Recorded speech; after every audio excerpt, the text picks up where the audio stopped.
नमस्कार, TV 9 digital में आपका स्वागत है। मैं हूं कार्तिकेय शर्मा। आज सियासत की बात में चर्चा की जाएगी कि तालिबान ने कैसे अफगानिस्तान पर 11 दिन में कब्जा किया, कौन है तालिबान के नए नेता और अब क्या होगा अफगानिस्तान का। सबसे बड़ी बात यह कि अफगान सरकार एक राष्ट्रीय फौज नहीं खड़ी कर पाई। 20 साल में अमेरिका ने लाखों लोगों को ट्रेन किया, लेकिन उसमें से कई हजार लोग ट्रेनिंग लेने के बाद तालिबान से जाकर मिल जाते थे। यानी अमेरिका ने एक तरीके से तालिबान लड़ाकों की ट्रेनिंग भी कर दी।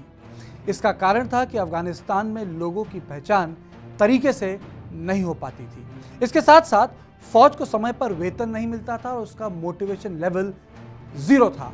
वहीं तालिबान लड़ाकों का मोटिवेशन लेवल बहुत ज़्यादा था, क्योंकि उनके लिए धार्मिक जंग थी। दूसरी सबसे बड़ी बात यह रही कि बड़े शहरों के सभी फौजी कमांडरों ने बिना एक गोली दागे तालिबान के सामने घुटने टेक दिए। जलालाबाद और हेरात में तालिबान ने एक गोली नहीं फायर की। तीसरी सबसे बड़ी बात रही कि अमेरिका ने अपनी फौज बिना अफगानिस्तान सरकार से विचार विमर्श किए हटा दी।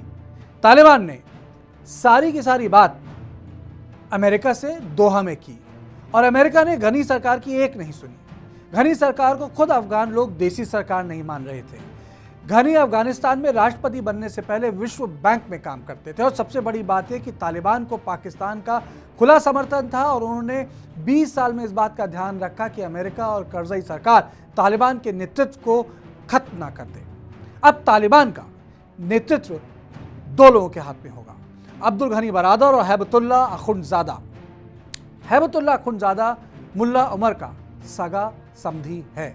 हैबतुल्लाह ने रूस के खिलाफ भी जंग लड़ी थी और बाद में मुल्ला उमर के साथ तालिबान का गठन किया था। दोनों मिलकर कंधार में मदरसा चलाते थे। आज भी हैबतुल्लाह तालिबान का मुखिया है। वहीं सरकार की कमान मुल्ला गनी बरादर के हाथ में होगी, जो खुद मुल्ला उमर का सहायक रह चुका है। 2018 में अमेरिका के दबाव में पाकिस्तान को इसे जेल से निकालकर दोहा भेजना पड़ा। अमेरिकी सरकार ने दोहा में सारी की सारी बात बरादर से ही की। और एक तीसरा आदमी है जो इनके साथ होगा, वो है मुल्ला याकूब, जो मुल्ला उमर का बेटा है और तालिबान की सेना का कमांडर। यानी ये तीन लोग मिलकर अफगानिस्तान की सरकार चलाएंगे। पर अब सवाल ये उठता है कि अफगानिस्तान का क्या होगा। अफगानिस्तान में तालिबान आने वाले दिनों में शरिया लागू कर देगा। औरतों के पढ़ने लिखने पर पाबंदी लगने वाली है। काबुल और हेरात जैसे शहरों में दुकानों से औरतों के चेहरे मिटाने पड़ रहे हैं। औरतें चुनाव नहीं लड़ पाएंगी। अफगानिस्तान में दोबारा चुनाव हो पाएगा, इस बारे में भी संदेह है, क्योंकि तालिबान केवल शूरा के विचार विमर्श से चलता है। सबसे बड़ी दिक्कत उन फौजियों की है जिन्होंने तालिबान के खिलाफ 20 साल तक युद्ध लड़ा। इसमें वो तमाम देश मुश्किल में हैं जिन्होंने घनी सरकार के साथ काम किया। इसमें भारत भी शामिल है।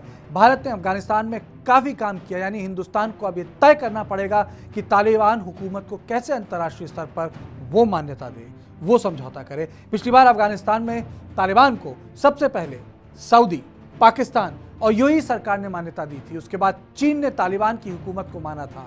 ऐसे में बहुत सारे देशों के सामने तालिबान की मान्यता देने के अलावा कोई चारा नहीं बचता है। अफगानिस्तान अमेरिकी कूटनीति के सामने बहुत असफल है। साइगोन में जो हुआ वैसे ही काबुल में देखने को मिल रहा है। हजारों लोग डर के मारे एयरपोर्ट पर बैठे हुए हैं।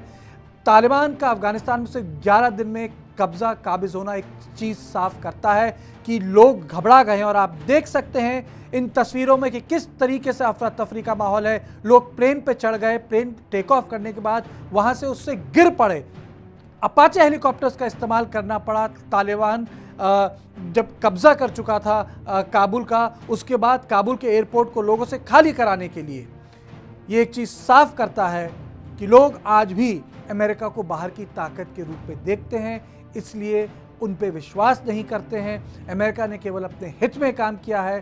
तालिबान पहले आतंकवादी संगठन था और अब लोगों का नुमाइंदा है, क्योंकि अमेरिका कहता है।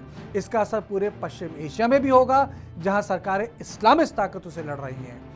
उनके हौसले भी बुलंद होंगे और ये दुनिया के लिए चिंता का विषय है। और आज जो काबुल में तस्वीरें देखने को मिल रही हैं वो भयावह हैं।